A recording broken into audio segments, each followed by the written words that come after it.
Pohon tumpang menimpa sebuah mobil dari satu keluarga yang sedang berpiknik di area Jakabaring Sport City, JSC, Palembang, Minggu, 7 Desember 2025, siang. Peristiwa ini terjadi angin kencang berhembus di seputaran kawasan JSC. Meski tak ada korban jiwa maupun luka, namun satu keluarga itu terlihat syok dengan peristiwa mengejutkan yang baru saja mereka alami. Hal ini diketahui dari unggahan di akun Instagram @apalembang. Dari hasil penelusuran ke kepolisian, diketahui mobil tersebut milik Dewi warga Talang Jambe Palembang yang sedang bersama keluarganya menikmati suasana di JSC.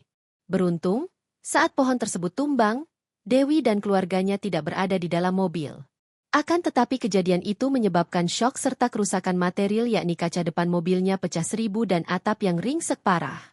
Mendapati adanya peristiwa itu Babin Kamtibmas Polsek SU1, bersama Piket Reskrim dan SPKT Polrestabes Palembang langsung mendatangi TKP, tempat kejadian perkara, untuk melakukan evakuasi.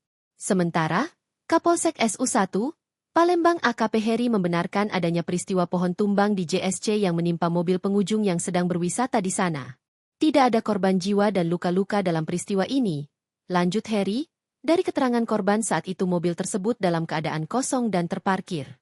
Akibat peristiwa ini ditambah Kapolsek SU1, Palembang, mobil korban mengalami kerusakan, mobil korban rusak kaca depan pecah 1000 dan atap mobil ringsek, katanya sambil mengimbau masyarakat tetap jaga keselamatan termasuk di musim hujan ini.